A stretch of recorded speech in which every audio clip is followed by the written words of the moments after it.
성부와 성자와 성령의 이름으로 아멘. 은총이 가득하신 마리아님 기뻐하소서.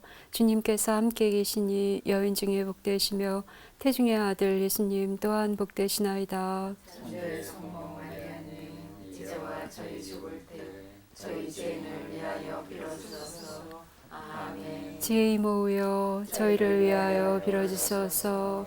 성부와 성자와 성령의 이름으로 아멘. 참 예수님. 네, 잘들 지내셨습니까? 네, 오늘은요, 신명기계 역사서의 두 번째 책입니다. 판관기와 그다음에 룻기라는 책을 좀 보도록 하겠습니다.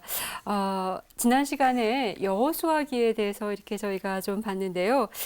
우선 판관기가 어떤 내용으로 되어 있는지 그 개관을 좀 보도록 하겠습니다. 명칭을 살펴봐야지만 조금 내용을 잘 알 수 있겠죠. 예, 판관이라는 말은요, 히브리 말로는요, 쇼페팀이라고도 합니다. 쇼페팀. 자, 여기 샤팟이라는 말이 있는데 요거는요, 재판하다, 심판하다, 뭐 이런 의미가 있습니다. 그래서 재판하는 사람들을 의미하고요. 그래서 한국말로 판관, 기 이렇게 되어 있는데 사실은요. 재판관들의 이야기라고 보시면 되겠습니다. 그리고 저희 한국 천주교회에서는요. 역사서에 해당되는 모든 책들은 기라는 말을 붙이기로 되어 있습니다. 그래서 여호수아서라고 부르지 않고 여호수아기라고 부르고 판관기 역시 판관기라고 부르고 있습니다. 예, 그래서 이제 결국 이 판관들의 이야기는 재판하시는 분들, 이 재판관 분들의 이야기구나라고 생각을 하시면 될 것 같은데요. 조금 자세히 이렇게 들여다보시면은 좀 의아하실 수도 있겠습니다. 왜냐하면 사법적인 차원에서 뭔가 이런 기능을 하시는 분은요, 드보라라고 하는 여자 판관 한 명밖에 안 나옵니다. 나머지 대부분은 굉장히 군사적인 영웅으로서의 모습을 보여줄 뿐이에요. 그리고 마지막 판관으로 등장하는 분이 사무엘이라는 분이신데 이분은 군사적인 영웅이시기도 하시지만 또한 이제 사법적인 기능도 하시고 또한 사제적인 기능도 하십니다. 제사나 이런 것들을 함께 하고 계세요. 그래서 여기서 문제가 되는 것은 여러 이제 판관들의 이야기가 나오는데 주로 이렇게 재판을 다루신 분들은 그다지 없구나. 이제 이런 것들을 저희가 확인할 수가 있고요. 그렇다면 왜 이분들을 판관이라고 불렀을까 이런 의구심이 좀 드실 수도 있을 것 같습니다. 예, 이스라엘 안에서 왕정이 도입되기 이전에 그들 각 지파의 나름대로 어떤 리더로서 이렇게 활동하셨던 분들은요. 어떤 분들은 굉장히 사법적인 기능으로, 어떤 분들은 굉장히 어떤 교사적인 기능으로, 어떤 분들은 군사적 기능으로 굉장히 각각의 카리스마에 따라서 뭔가 리더 역할을 하셨던 것 같아요. 그런데 그 전에 이 리더들을 한마디로 통칭할 수 있는 그런 신분적 용어가 없어서 아마도 성서 저자들은 그분들을 다 통칭하는 의미로 판관이다 이렇게 부르신 것이 아닐까 이렇게 저희가 추정하고 있습니다. 예, 그래서 굉장히 여러분들이 이렇게 들어가 있는 걸 보실 수가 있는데 여기 그 화면을 보시면은요. 저희 판관기에 등장하는 판관들은요, 모두 대판관과 소판관으로 구별하실 수 있습니다. 구약 성경에서 언제나 대소 이런 말들이 좀 자주 나와요. 뭐 대예언서, 소예언서 뭐 이런 얘기들. 자, 근데 구약 성서에서 대소는 일반적으로 분량의 차이를 이렇게 가지고 보시면 되겠습니다. 분량이 많으면 대예언서예요. 분량이 적으면 소예언서고, 그래서 판관 같은 경우도 그들의 활동이 굉장히 자세하게 상세하게 기록되어 있다 이러면은 그런 분들은 대판관에 속하십니다. 그래서 저희가 잘 아시는 오트니엘, 뭐 드보라, 기드온, 입타, 삼손, 자 이런 분들은 그분을 중심으로 한 어떤 일종의 에피소드들이 동반되어 있습니다. 이런 분들은 대판관이라고 보시면 되겠고요. 소판관은요 그야말로 이름만 나와 있습니다. 그래서 어떤 지역에서 어떤 분이셨는지 삼가르, 톨라, 야이르, 입찬, 엘론, 압돈 좀 생소한 이름들이 많으실 것 같은데요. 자, 이분들을 소판관이라고 합니다. 그래서 저희 판관기에 등장하는 판관들은 모두 12분이 등장하시는데 대판관, 소판관 이제 이런 어떤 구별 속에 등장하시는 걸 보실 수가 있습니다. 그러면 구조와 간추린 내용을 저희가 한번 보도록 하겠는데요. 예, 우리 판관기는요, 서론, 본론, 부록 이렇게 되어 있습니다. 언젠가 제가 말씀을 드린 적이 있죠. 예, 그 신명기계 역사학자들이 책을 만들 때 그들 고유의 스타일이 있었는데 뭐냐면 항상 마지막에 부록을 첨가한다라는 겁니다. 그래서 이런 어떤 특징을 보더라도 판관기의 저자는 신명기계 역사학자 분들이시구나 이런 것들을 저희가 보실 수가 있겠는데요. 자, 재미있는 것은요. 서론이 1장 1절에서 2장 5절로 제시되어 있는데 2장 6절부터 3장 6절이 지금 빠져 있습니다. 제 표에는요. 3장 7절부터 본론이 시작되는 것으로 되어 있는데요. 여기에는 제가 조금 설명이 좀 필요할 것 같습니다. 지금 여호수아기와 판관기의 문제에서 저희가 조금 흥미롭게 볼 수 있는 건 뭐냐면 둘 다 가나안 땅 정복에 대한 이야기를 다루고 있다라는 겁니다. 이미 이제 제 강의를 따라오신 분들은 굉장히 익숙해지셨을 내용이기도 하지만 판관기와 여호수아기는 같은 사건에 대한 두 가지 다른 보도라고 보시면 되겠어요. 즉 가나안이라는 땅에 이제 이스라엘이 다윗 때부터 물론 그 전에 사울이라는 이제 걸출한 그 인물도 있지만 아무튼 그 저희가 일반적으로 봤을 때 이제 확실한 의미에서 입법, 사법, 또 행정 뭐 이런 것들을 다룬 그 왕국으로서는 다윗 왕국부터를 저희가 보고 있습니다. 자, 하지만 아무튼 사울부터 이제 그 왕으로 도유되는 모습을 볼 수가 있는데 어쨌든 가나안이라는 지역에서 그들이 이제 국가를 형성하는 거예요. 자, 그런데 문제가 되는 거는 언제부터 이 가나안에 이들이 땅을 이렇게 이제 점령해서 국가를 세웠는데 어떻게 세웠는지 이게 좀 궁금한 겁니다. 성서에서는 일반적으로 지금 저희가 따라오고 있는 이 성서 저자들이 제시하신 역사에 의하면 이 중앙아시아 지역에 우루라는 지역이 있는데 이 우루에서부터 이제 아브라함이 이제 땅을 주겠다. 여기가 너의 땅이 아니라 그 땅에 가서 살라라는 말씀을 들으시면서 움직이시죠. 그래서 이제 계속 서쪽으로 이동하시게 되는데 물론 아브라함은 그 땅에 들어가지 못하십니다. 그래서 그분의 가족들이 어떻게 해서 계속 어떤 그 역사를 이어가는지 그래서 이삭, 야곱의 이야기까지 나오고 야곱의 아들 중에서 요셉이라는 아들이 있었는데 그 아들이 이집트로 팔려가게 되면서 그쪽 지역에 고센 지역에 머물게 되면서 이제 거기 수상으로까지 들어가게 되고 그래서 고센 지역에 이스라엘의 정착촌이 만들어지게 되죠.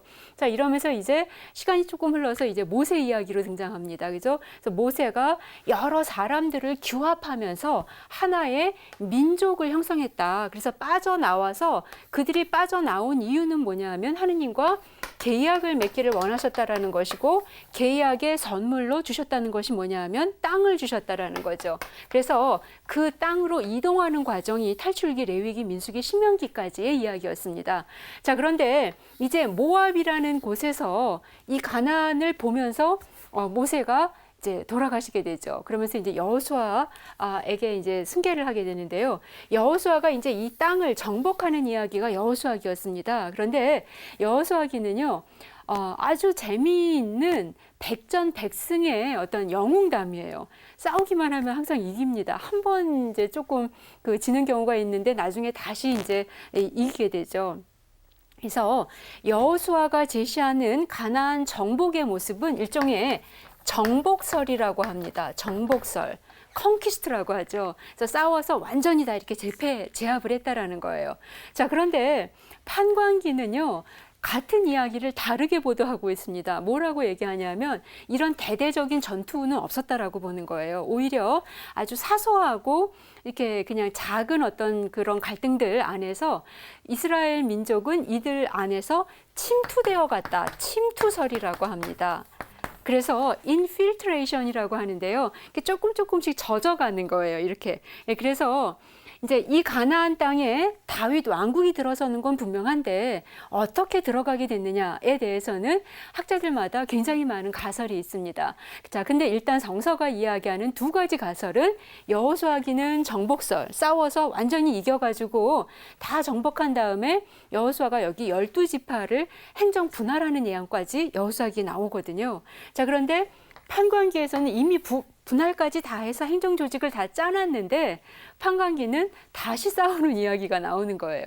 자, 그래서 한 가지 사건에 대한 두 가지 다른 보도라고 보는 것이고요. 저희가 이걸 충돌된다 혹은 서로 이렇게 모순된다라고 보지 않는 이유는 정복설이건 침투설이건 모두 이 전투의 핵심은 누구냐 하면은 야훼 하느님의 승리였다라는 겁니다. 즉 이스라엘이라는 당신의 어떤 계약 파트너에게 당신 계약을 성실하게 이행하시면서 그 땅을 정말 주셨다라는 거예요. 그 방법은 여호수아기와 판관기는 서로 다르게 이야기할지언정 그게 크게 문제되지 않는다고 보는 겁니다. 왜? 이스라엘의 역사책이 아니라 이스라엘 역사 안에 역사하시는 하느님의 역사책. 이 역사서이기 때문에 그렇습니다. 자, 그래서 그런데 학자들 간에는요. 이 두 가지 가설 이외에도 내부 혁명설이라는 가설이 하나 있습니다. 이게 이제 가장 조금 더 신빙성 있다라고 이렇게 저희 학계에서는 보고 있는데요. 무슨 얘기냐 하면 이 가나안이라는 이 땅에 이미 원주민들이 있었다는 거예요. 원주민들이 있었는데 또한 많은 부류의 사람들이 이쪽으로 이제 농사를 지을 수 있고 뭔가 이게 좀 비옥한 땅이니까 광야에서 살 수는 없잖아요. 그죠? 그래서 이제 이쪽으로 이주해 온 사람들도 있었다라는 겁니다. 자, 그래서 이주해 온 사람들과 이 원주민들이 함께 결합하면서 당시에 기득권자들에 대한 어떤 불만이나 이런 것들이 함께 표출되면서 이 내부 안에서 뭔가 혁명이 일어났다라는 거죠. 그리고 그 혁명의 세력을 저희가 이스라엘이다라고 보는 겁니다. 그러니까 이미 원주민들 또한 이동해 오는 사람들 이들이 함께 당시 이제 농사가 시작이 됐기 때문에 농경 사회로 들어갔기 때문에 영주가 있고 소작농들이 있어서 그 영주를 중심으로 한 일종의 어떤 이제 그런 뭐라고 할까요? 계급 체제가 이미 있었다라는 거죠. 그런데 이런 계급 체제가 있다 보면은 아무래도 주변에 있는 그 어떤 민생들이죠. 프롤레타리아들은 아무래도 조금 불만을 갖게 됩니다. 근데 이주해 오는 이런 유목민들과 함께 결합하면서 하나의 어떤 세력을 형성하게 됐고, 이제 이 민중 세력이 이스라엘이다라고 보는 게 이제 소위 내부 혁명설입니다. 저희가 정확하게 알 수는 없습니다. 저희가 어느 정도 구약 성경 역사 안에서 조금 이제 신빙성이 있다, 실제 사실을 좀 보도하고 있다라고 보는 시기는 다윗 시대부터입니다. 왜냐하면 다윗 시대 이미 왕조 실록이 시작이 되고요. 또한 고대 근동의 다른 그 왕조들 안에서도 다윗 왕국을 언급을 하고 있어요. 아주 지중해 맹주로서 언급을 하고 있기 때문에 이제 이런 경우에 저희가 확인이 되는 거죠. 그런데 그 이전은 너무나 고대의 옛날 역사이기 때문에 여러 가설들을 가지고 저희가 접근할 수밖에 없다는 이런 한계가 좀 있습니다. 구약에서는요. 이런 의미에서 본다면 그 구약 성경 안에서 저희가 가장 먼저 배웠던 모세오경 굉장히 이제 흥미롭고 재미있게 들으셨을 텐데요. 사실은 굉장히 가장 어렵다고 해도 틀린 말이 아닐 정도의 책입니다. 왜냐하면 그냥 신화 같고 설화 같고 뭐 이렇게 옛날 얘기 같고 이런 것들을 사실 과학적이고 합리적이고 문학적이고 신학적이고 이런 관점에서 풀어보자는 것이 저희 강의의 지금 취지이기 때문에요. 그러니까 자료 자체가 약간 비학술적이기 때문에 학술적 접근이 조금 어려운 것이죠. 그래서 제일 어려운 책을 가장 먼저 여러분들이 배우셨다라고 보셔도 될 것 같습니다. 자, 아무튼 가나안 점령에 대한 가설들은 이제 일반적으로 크게 세 가지 정복설, 침투설, 내부 혁명설이 있다라는 거 말씀을 드렸습니다. 자, 그런데 이제 문제가 되는 건 뭐냐면요. 이 신명기 역사학자들이 고민을 하는 겁니다. 왜냐하면 여호수아기, 판관기, 사무엘기, 열왕기를 하나의 역사책으로 자신들이 이제 이렇게 꾸미려고 하는데 이미 여호수아기에서 땅 다 정복해가지고 분할한 거를 이미 이제 해서 마지막으로 다 마무리를 했는데 판관기는 아직 그들 안에서는 혼란스럽고 전쟁을 좀 해야 되고 뭐 이런 상황들을 이야기하니까 이걸 어떻게 해야 될까라는 차원에서 이제 이런 구도가 나오게 되는 겁니다. 그러니까 본론은 3장 7절부터 시작이 되는데요. 이 판관기 본론의 실제적인 서론은 2장 6절부터 3장 6절이라고 보는 거예요. 그런데 1장 1절부터 2장 5절에 또 다른 서론이 붙는 이유는 여호수아기와의 연계성 때문에 그렇습니다. 그러니까 이미 여호수아가 다 모든 걸 정리하고 돌아가시고 그랬음에도 불구하고 아직 그들은 혼란의 시대에 있었다. 이제 이렇게 얘기하면서 판관기와의 어떤 연계성을 시도할 뿐입니다. 예, 그래서 완벽하게 시도가 그 문제가 풀리는 건 분명히 아니죠. 예, 하지만 적어도 하나의 어떤 그 하느님의 역사를 쭉 풀어나가기 위해서 여호수아기 때 이미 다 마무리된 것 같지만 판관기 이전에 가장 처음에 1장 1절, 2장 5절까지 부분에서 아직도 그들에게는 몇 가지 정복해야 될 과제가 남아있는 듯이 이야기함으로써 이제 두 책의 연결을 시도하고 있다라고 보시면 되겠습니다. 자, 그런데 이 본론에서도요, 보면은 판관들이 아까 제가 말씀드렸던 이제 대판관, 소판관의 이야기가 시작이 되는데요. 사실은 굉장히 재미있는 구도로 되어 있습니다. 그냥 아무렇게나 이분들 이 저자들께서 그 책을 만드신 게 아니라요. 가장 먼저 그 대판관들 이야기가 등장을 합니다. 그래서 대판관들 이야기가 등장을 하는데 여기에는 오드니엘이라든가 에훗이라는 인물이 등장하고 그 다음에 소판관 이름이 등장합니다. 삼가르라는 소판관이 등장을 하고요. 그 다음에 대판관이 다시 등장합니다. 자, 여기에는 드보라, 기드온, 그 다음에 소판관이 다시 등장하고 톨라, 아이르, 그 다음에 대판관이 다시 등장하고 그래서 이때는 입다의 딸 이야기 잘 아시죠? 예, 얘기가 등장하고 소판관 등장하고 마지막에 다시 대판관이 등장합니다. 자, 그러니 A, B, A-B-A2-B2- 그다음에 A3 이렇게 되는 겁니다. 굉장히 교차 배열적 구조라고 저희가 얘기를 하고 있습니다. AB, A-B, B- 뭐 이런 식으로 하는 거. 그래서 나름대로는 굉장히 대판관, 소판관의 어떤 배치를 통해서 나름대로 체계적인 어떤 그런 문학성을 이렇게 좀 시도하려고 하는 이제 그런 것들을 저희가 볼 수가 있습니다.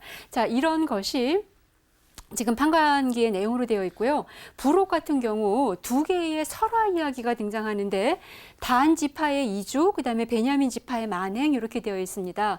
제가 언젠가 이렇게 말씀을 드린 적이 있는 것 같은데요. 그리고 이제 제 강의를 성경여행 스케치 때부터 잘 따라오신 분들은 아마 굉장히 잘 이해가 되실 거고 성경여행 스케치를 이제 이렇게 저희 이렇게 좀 접하시지 않으시고 직접 이 강좌를 들으시면 이제 제가 역사 비평적 방법이라든가 아니면 비평론적인 어떤 부분들 이런 부분들을 그 당시에 굉장히 상세하게 좀 전달을 해드렸거든요.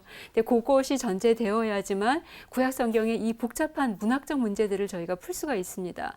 예, 근데 이제 예전에는요 한 그 20세기 초나 한 중반까지만 해도 이 정서학자들이 뭘 찾아내는데 이렇게 좀 관심을 많이 가지셨냐면 뭐가 진짜 사건이냐 그러면 만약에 신약성경 같은 경우에서도 예수님이 실제 하신 말씀이 뭐냐, 예수님이 실제 하신 기적이 뭐냐, 뭐 이런 것들을 막 찾아다녔다는 거예요. 자, 그런데 이제 1970년대 이후부터는요 성서학계의 판도가 약간 달라지고 있습니다. 뭐라고 보냐면요, 그 사건이 중요한 게 아니라 그 사건을 기록하게 하신, 즉 하느님의 영이 함께 하신 분은 그 사건의 행위자가 아니라 기록 저자거든요. 그러니까 인간 저자가 기록할 때 그분에게 인스피라시오를 주시는 겁니다. 그래서 기록된 내용이 중요한 것이지 실제 노아의 방주가 어디에서 일어났는지 그 백조각 찾아가지고 돌아다니실 필요는 하나도 없다라는 겁니다.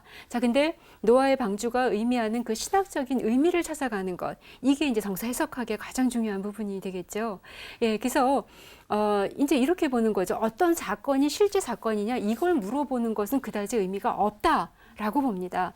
오히려 중요한 것은 여기 실제로 부록이라고 되어 있어서 저희가 봤을 때는 여기는 조금 부차적인 거, 그다지 중요하지 않은 거 이런 느낌이 드실 수 있는데 서론이든 본론이든 부록이든 동일한 의미의 경전이라는 겁니다. 다 하느님의 말씀이에요. 어떤 거 하나도 경외심을 좀 덜 가지는 어떤 그런 건 아니라는 겁니다. 모두가 다 하느님의 말씀이기 때문에 저희가 지금은 그러니까 그 한 70년대 이전까지는 부록은 그다지 중요하지 않은 거 이렇게 보다가 이제는 부록은 오히려 중요한 거. 왜냐하면 성서의 모든 것이 까논으로서 경전으로서의 의미를 가지고 있고 부록은 너무 중요하기 때문에 그냥 이렇게 편집에 그냥 이렇게 방치할 수가 없어서 부록으로라도 끼워 놓는 거거든요. 이제 그러니까 굉장히 의미가 있다라고 보실 수 있습니다.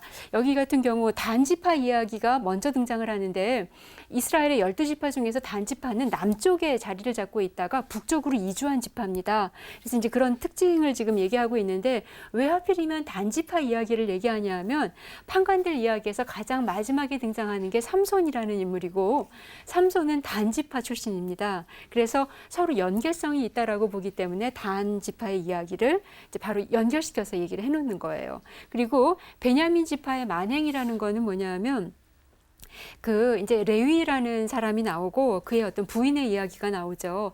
근데 지금 문제가 되는 건 뭐냐면 그 다음에 등장하는 책이 사무엘기거든요. 근데 사무엘기는 어떤 책이냐면 이제 그야말로 왕정이 시작되는 책입니다.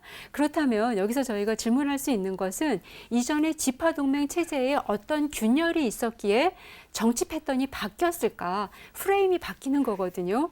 그러니까 예전에는 왕 없이도 그냥 지파에서 잘 다스리다가 이제는 왕이 불가피하게 필요하다라는 것이 생겼다면은 분명히 지파 동맹 체제에 한계가 있었다라는 거죠. 그거를 해줘야지만 사무엘기에서 왕정이 도입되는 이야기를 저희가 좀 이렇게 합리적으로 저희가 이렇게 수용할 수가 있게 되겠죠. 그래서 이 베냐민 지파의 만행은 뭐냐면 이제 그 레위의 부인이 있는데 이제 베냐민 지파 사람들이 부인을 윤관을 하죠. 그래가지고 결국 이제 그 여자가 죽어요. 죽은 다음에 이 레위가 어떻게 하냐면 지금으로서는 좀 이해할 수 없지만 이제 저희가 항상 그 당시에 어떤 사고 방식이나 이런 것들을 이미 전제한 다음에 그 본문을 읽으셔야 된다 이런 말씀도 많이 드렸습니다.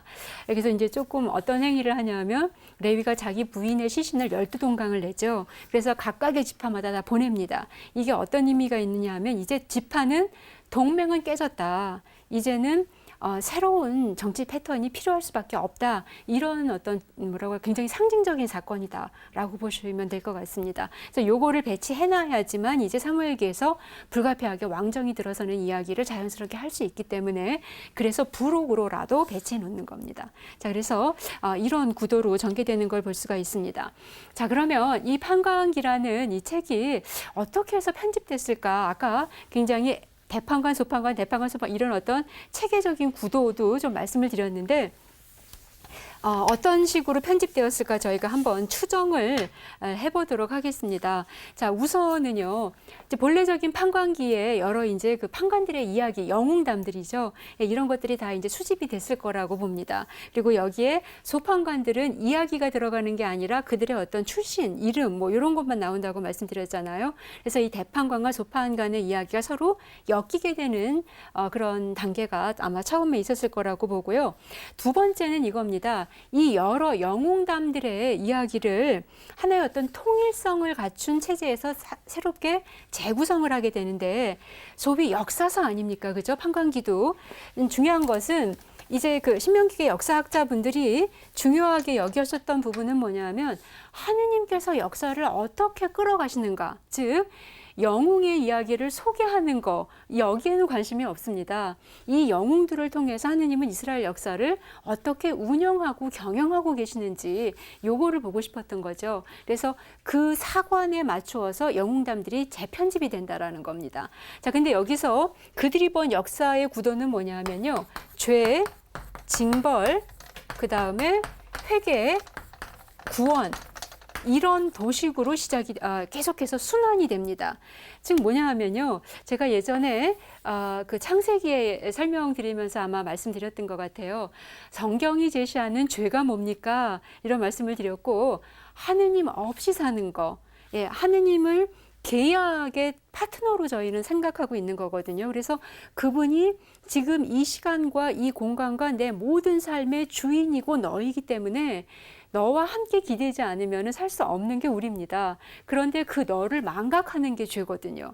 하느님 없이 사는 거, 하느님에 대한 망각 혹은 무지. 그래서 탈출기에서는 제가 알미 곧 구원임을 말씀드렸어요. 그리고 무지의 결과로 나오는 것이 의심, 의혹, 불평, 불만, 예, 이런 것들임을 성서 저자들은 끊임없이 경고하고 있다라는 걸 말씀드렸는데요.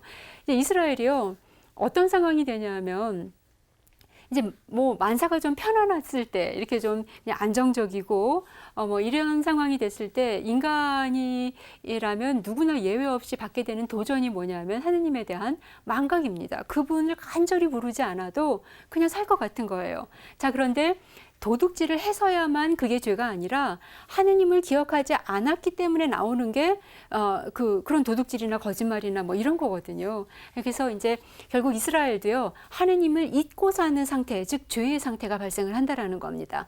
자, 그러면 하느님께서 너 지금 죄 중에 있어, 이렇게 말로써 경고하시는 분이 아니시기 때문에 이스라엘을 어떤 식으로 죄를 깨닫게 인식하게 하냐면 고통을 통해서입니다. 아주 그러니까 외세의 침략을 많이 받게 되죠.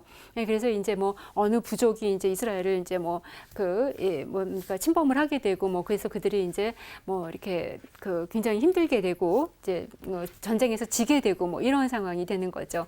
자, 이런 고통, 징벌을 통해서 이제 그들이 묻게 되는 것은 왜입니다. 왜 이렇게 우리가 졌을까? 왜 저희들이 우리를 침입해서 우리가 이렇게 전쟁에서 질 수밖에 없었을까? 자, 여기에 대해서 왜를 물어보면서 그들이 깨닫게 되는 부분은 뭐냐면 그들이 잘나서가 아니라 상대편이 훌륭해서가 아니라 내가 하느님을 잊고 살았구나. 이걸 그제서야 인식하게 된다라는 겁니다. 즉, 관념 속에서는 하느님과의 관계성을 알고 있었지만 실질적으로는 하느님을 소외시키는 죄 상태에 있었다라는 걸 감지하지 못했던 거예요. 그런데 그런 고통 속에서, 한계 상황 속에서 비로소 왜를 묻다 보니까 그가 강해서 우리가 진 게 아니라 내가 하느님을 잊었기 때문에 하느님은 그들을 사용하신 겁니다.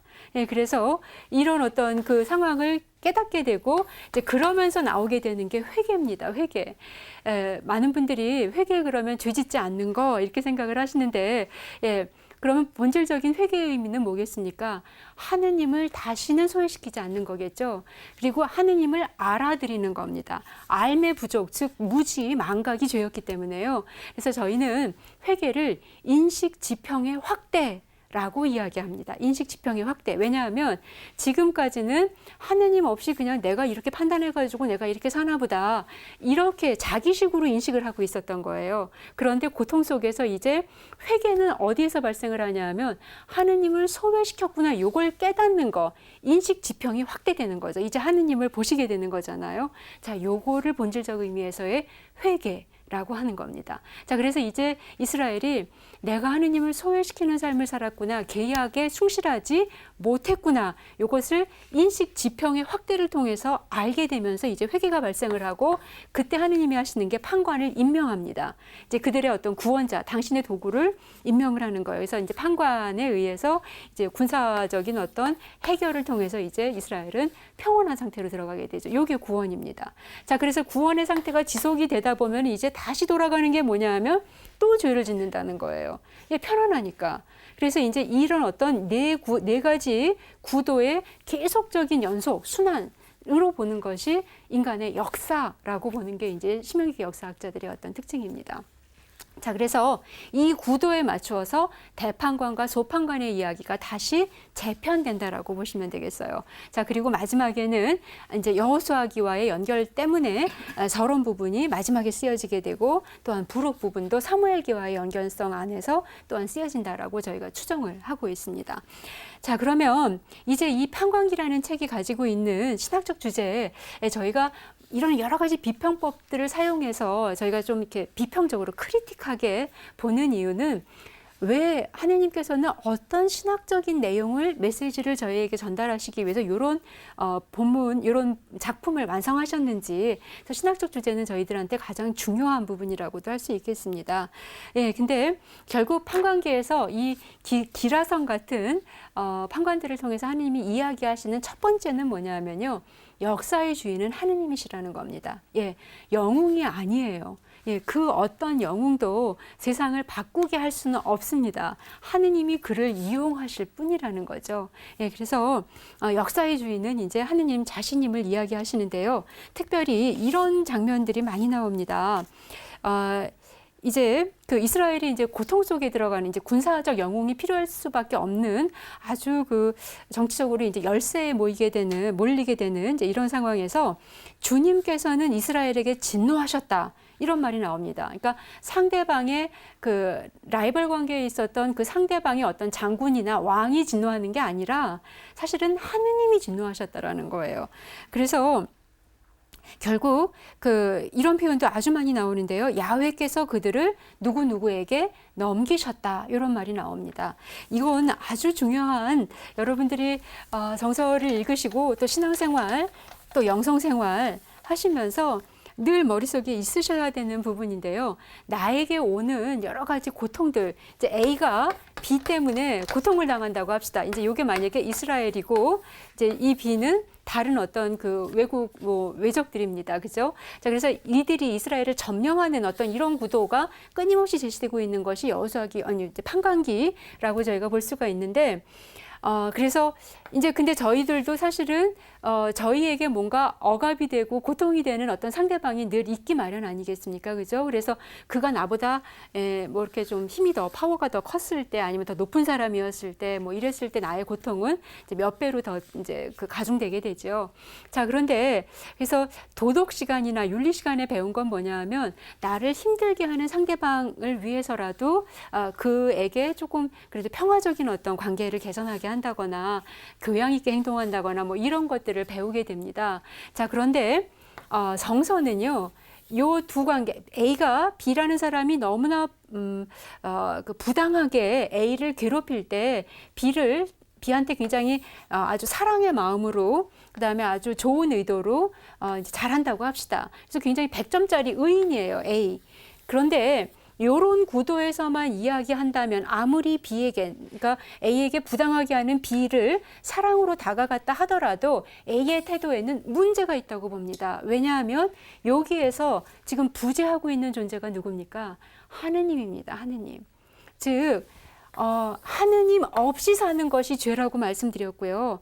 그러니까 지금 저희 그리스도인들이 성경의 메시지를 통해서 끊임없이 보셔야 되는 부분은 뭐냐면 저 사람이 나를 괴롭히는데 이걸 어떻게 하지? 어떻게 사랑으로 접근하지? 이 구도는 하느님 없이 나와 너만 있는 구도예요. 그러니 B가 A에게는 하느님이 될 수도 있는 겁니다. 저 사람 때문에 내가 힘드니까 저 사람 눈치를 봐야 되고 아니면 또 저 사람 때문에 내가 좀 강하게 해볼까 뭐 여러 가지 생각을 하는 거잖아요. 자, 이 구도에는 하느님이 없기 때문에 요건 아무리 잘하려고 하는 구도라 하더라도 죄의 구도가 될 수 있다는 겁니다. 성경은 언제나 특별히 판관기에서 제시되고 있는 이 구도는요. 삼각형 구도입니다. 삼각 구도예요. 그래서 B가 저 B가 나한테 왜 이렇게 이상하게 행동을 하지? 내가 이걸 어떻게 해야 되지? 자, 여기에서 먼저 생각하셔야 되는 건 B가 아니라 하느님이라는 거죠. 하느님이 왜 B를 도구로 쓰실까? 이 판관기에서도 이스라엘은 항상 왜 우리가 졌을까, 우리가 망했을까 이런 생각을 하기 이전에 하느님께서 이스라엘을 그들에게 넘겼다라고 하는 거거든요. 지게 했다라는 거거든요. 고통을 당하게 했다라는 거거든요. 그런데 여기 핵심은 거의 100% 동일합니다. A가 하느님을 잊고 그냥 사는 거죠. 그러니까 그래서 그냥 일반적인 의인으로 사느냐보다 성서가 이야기하는 부분에서 가장 중요한 부분은요. 그냥 의인이 돼서 살려고 하는 건 자기 만족의 종교 생활일 수 있다라는 거예요. 그런데 하느님이 원하시는 생활을 어떻게 하면 할 수 있을까? 이제 이 구도에서는 이제 신앙이라고 할 수 있습니다. 그래서 그냥 뭐 또 이런 경우도 있어요. 정당에서는 이제 원수도 사랑해야 되고 사람들을 다 사랑으로 대해야 되고 이러니까는 내가 레지오 단장으로서 좀 잘해봐야 되겠다. 자, 이러면서 이제 주변 사람들한테 굉장히 잘합니다. 잘하는 건데 여기에서도 함정은 있다고 보는 거예요. 성경은 굉장히 아주 섬세하게 지적을 하시는 건데요. 그게 만약에 우리 레지오 단원들에게 내가 뭔가 하느님이 되려고 하는 거라면 그걸 죄라고 본다는 거예요. 그래서 그러니까 내가 주변 사람들한테 뭔가 좋은 사람으로 인식되고 뭐 이런 것들 이거는 신앙생활이 아니라 일종의 어떤 처세죠. 예, 처세나 아니면 이렇게 좀 사회생활 잘하는 사람인 거죠. 예, 그래서 항상 나에게 어려움이 왔을 때 저 사람을 어떻게 하면 내가 저 사람과의 문제를 풀 수 있을까 고민들을 하시는데요.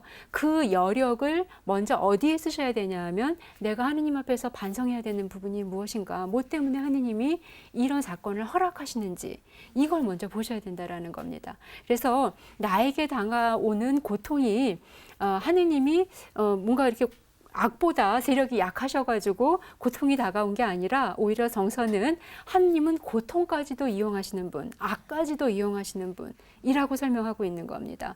그래서 계속해서 대판관들의 그 이야기를 읽어보시면요, 아주 분명하게 확인하실 수가 있어요. 그러니까 하느님이 내가 저 사람은 정말 잘 되면 안 돼. 왜냐하면 저랑 아주 그냥 뭐 평생의 그 앙숙이거든요. 절대 안 되는데 그를 잘 되게 하시는 거예요. 이유는 뭐냐 하면, 저의 상황이 좀 안타깝기는 하지만 그럼에도 불구하고 마음이 완고해서 하느님께 어떤 그런, 뭐라고 할까요? 제가 하느님께 해야 되는 어떤 그런 자세에 성실하지 못했을 때 제가 완고하면 완고한 만큼 상대방 더 뭐라고 할까요? 더 악랄한 그런 상대를 쓰시기도 하신다는 거죠. 그래서 성경에 보면 완고한 마음에 대한 이야기가 굉장히 많이 나오는데요.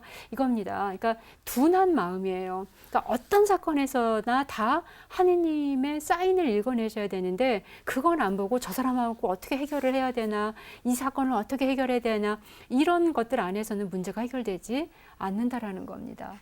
예, 그래서 저희 판관기가 이야기하시는 이 역사 구도를 통해서 저희들 안에서 굉장히 중요한 메시지, 항상 아무튼 나에게 일어나는 모든 사건에서 하느님께 먼저 집중하기, 요거 기억하시기 바랍니다. 자, 룻기라는 책을 잠깐 보겠는데요. 룻기는요, 엄밀한 의미에서 역사서는 아니라고 말씀드렸습니다. 그래서 신명기의 역사서에 제외되지만 배경이 그 판관 시대로 되어 있기 때문에 이제 룻기를 저희가 읽게 되고요. 그다음에 또 룻기가 왜 판관기와 사무엘기 사이에 들어가 있는 이유는 이제 룻이라는 인물이 이제 보아즈라는 인물을 만나서 이제 아기를 낳게 되고, 이제 그가 누구냐 하면은 이제 다윗이라는 인물의 할아버지입니다. 그러니까 보아즈는 이제 다윗의 증조부가 되죠. 예, 그래서 근데 이제 문제가 되는 건 이거죠. 신명기계 역사학자들이 굉장히 강조했던 것은 단일한 민족이거든요. 그런데 이 다윗이라는 이 걸출한 인물에 대한 어떤 이제 굉장히 좋은 이야기들이 많이 등장하고 있는데, 문제가 되는 것은 이제 할머니가 이렇게 외국 여자였다라는 이 부분이 문제가 되는데요. 그래서 이제 그 후대의 저자들은 이제 어떤 식으로 이 문제를 해결하는 거냐 하면은 이스라엘 여자들보다도 훨씬 더 하느님과의 관계성 안에서는 성실했던 인물이다. 이제 이런 부분들을 좀 강조하는 그런 역할을 하고 있습니다. 자, 이 룻기는요, 저희 가톨릭 교회의 성경 안에서는 이제 아까 말씀드린 것처럼 판관기와 사무엘기 사이에 배치되어 있지만, 유다인들의 성경, 즉 타나크라고 하는 그 성경에서는요, 성문서에 배치되어 있습니다. 역사서가 아니기 때문에 이제 뒤로 완전히 빼는 거고요. 성문서에는 보면 메길롯이라는 그 5개의 책이 있는데요. 요건 뭐냐면 축제 두루마리예요. 그러니까 이스라엘의 가장 중요한 축제 때마다 부르는 노래였는데, 이 룻기 같은 경우도 이 어떤 그 오순절이라는 아주 중요한 축제가 있죠. 요때 읽었던, 요때 그 낭송했던 그런 중요한 책 중에 하나입니다. 자, 뭐 룻이라는 여자의 이름으로 이제 그 명칭이 지금 되어 있고요. 근데 이걸 그러면은 언제 이 책이 만들어진 것인가 저희가 이제 추정을 좀 해봐야 되겠는데요. 결론부터 말씀드리면 굉장히 후대일 것이다라고 추정합니다. 왜냐하면 그 1장 1절을 보면 판관들이 다스리던 시대라는 표현이 나와요. 요건 뭐냐 하면 후대 사람들이 그 시대를 이야기하는 거잖아요. 판관들이 다스리던 시대. 예, 그러니까 판관 시대에 그런 이야기를 하진 않았을 거 아닙니까, 그죠? 우리가 뭐 50 때, 뭐 아니면은 뭐 이승만 정권 때, 뭐 이런 얘기를 하는 것들은 이제 저희가 후대 사람들이기 때문에 그러는 거죠. 예, 그래서 당연히 이제 판관 시대에 훨씬 이후에 제작됐을 것이다라고 보고요. 4장 6절에서 7절을 보면 좀 재미있는 내용이 나옵니다. 제가 한번 읽어보겠습니다. 그러자 그 구원자가 대답하였다. 그렇다면 나로서는 구원 의무를 실행할 수 없네. 내 재산을 망치고 싶지는 않다네. 나는 구원 의무를 실행할 수 없으니 내 구원자 의무를 그대가 실행하게. 옛날 이스라엘에는 구원하거나 교환할 때 무슨 일이든 확정짓기 위하여 자기 신을 벗어서 상대방에게 주는 관습이 있었는데 이것이 이스라엘에서는 증거로 통하였다. 이런 말이 나옵니다. 즉 4장 6절에서는 어떤 이야기가 나오는데 4장 7절은 이 부분을 설명해 주는 거예요. 그래서 옛날 이스라엘에서는 뭐뭐 할 때 뭐뭐 했다. 이렇게. 즉 이건 무슨 얘기냐 하면요. 이제 이 책이 굉장히 후대에 쓰였다라는 거죠. 그래서 만약에 저희도 조선시대 때는 이런 풍습이 있었다. 그래서 그런 행동을 한 거다. 이런 해설이 지금 만약에 저희가 책을 쓴다면 이런 해설이 동반될 거 아닙니까? 마찬가지로 룻기 4장 7절을 본다 하더라도 옛날의 관습을 설명해 줄 필요가 있을 정도로 룻기는 굉장히 후대에 제작된 책이다. 이런 것들을 저희가 확인할 수 있다라는 거고요. 특별히 이 외국인에 대한 어떤 그런 뭐라고 할까요? 호감 이런 거요. 자, 이런 것들은 이스라엘이 유배를 가면서 생기기 시작했던 이제 또 다른 어떤 그런 새로운 어떤 의식이었는데요. 그 이전에는 자기네들끼리밖에 모르니까 이스라엘만 구원을 받는다 이렇게 봤던 거예요. 그런데 유배를 가서 보니까 사실 그 바빌론이라는 곳은 굉장히 많은 곳에 그러니까 일종의 국제 도시입니다. 그래서 굉장히 많은 사람들이 이렇게 모여 살게 되는 거죠. 그러다 보니까 이제 외국 사람들도 참 괜찮은 사람들도 있구나 이런 것들을 확인하게 되는 겁니다. 저도 뭐 유학 가기 전에는 외국 사람을 본 적이 없죠. 그리고 뭐 흑인들 이런 분들을 본 적도 없고 그랬는데 이제 외국 가서 이렇게 살아보면서는 이제 여러 나라 사람들을 이렇게 대하게 되잖아요. 그래서 이제 결국에는 결론으로 이렇게 제가 느끼는 건 뭐냐면 사람이 다 똑같구나. 뭐 이런 것들, 예, 착한 사람도 있고. 나쁜 사람도 있는데 나쁜 사람도 항상 나쁜 게 아니라 어떤 부분 때는 또 나쁜 거예요. 그죠? 그래서 뭐 이런 것들 저희가 확인하게 되는데 마찬가지로 이스라엘 안에서도요. 그 이스라엘만 구원받는다라는 선민 사상이 유배를 가면서는 만민 보편주의 아니다. 하느님께서 세상을 창조하셨기 때문에 모든 구원의 대상은 세상 사람 모두다. 이런 의식이 이제 생기게 되는 것이거든요. 자, 그래서 이 룻기 같이 외국 여성에 대한 어떤 그런 굉장히 어떤 긍정적이고 호감이 되는 이런 어떤 내용들은 당연히 후대에 제작되었을 것이다. 이렇게 보게 된다라는 겁니다. 자, 내용은 뭐 간단하게 뭐 1장부터 4장 아주 짧은 책인데 이제 베틀레헴으로 돌아오면서 이제 베틀레헴에서 구원받는 이야기로 되어 있습니다. 예, 제가 뭐 신학 주제만 잠깐 말씀드릴 건데요. 시간 관계상. 여기에서 보면요. 구원자, 아까 제가 4장 6절, 7절 읽을 때도 구원자라는 말씀을 많이 드렸는데요. 고엘이라는 아주 이 전문 용어가 등장을 하는데 고엘이라고 하는데요. 이게 뭐냐 하면 한국말로 번역하면 구원자, 구속자라는 의미입니다. 자, 이게 뭐냐면 저희가 예수님을 이야기할 때 우리의 구원자 이런 얘기를 하시죠. 그죠?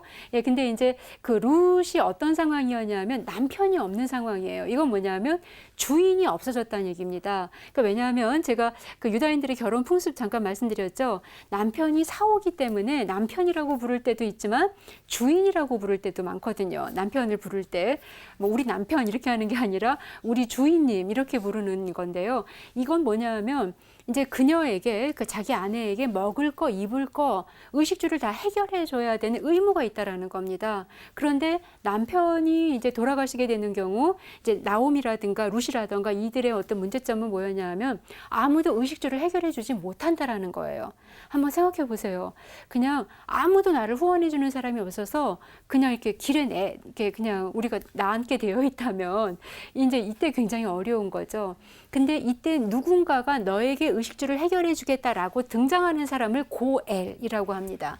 그 사람을 구원자라고 하는 거예요.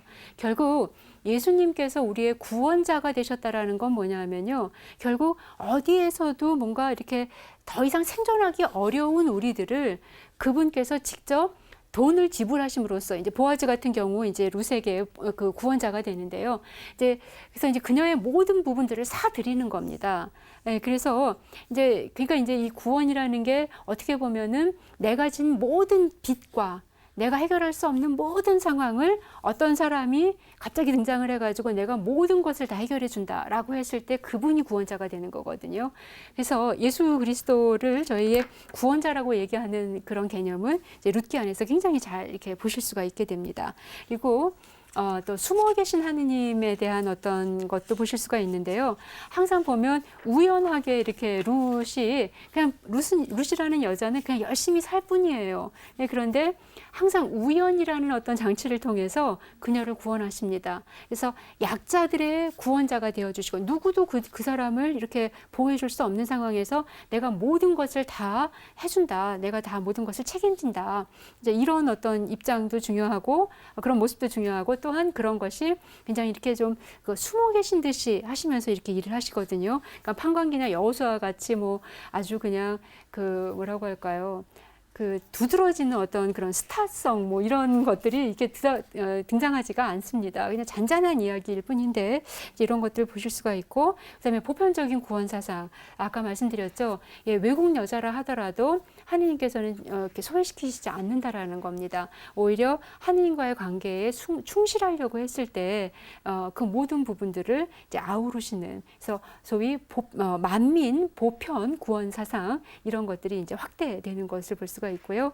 예, 이 부분이 이제 결국 신약에 와서는 결국 예수님께서 하신 부분이 바로 그런 것이죠. 그러니까 그 뭉둥병자 아니면은 그 절름발이들, 뭐 태생조경들. 그래서 뭔가 죄가 있어서 인간 공동체 안에는 들어올 수 없는 그들에게 구원을 선포하시고 그들의 주인이 되어주시고 이런 모습들이 결국 이런 보아즈와 룻의 관계에서 보여줄 수 있는 모습들이 이제 다윗의 모습으로 연계되게 되고 이 다윗의 모습은 예수 그리스도 안에서는 더더욱 분명하게 드러나는 이런 모습을 저희가 확인할 수 있게 됩니다.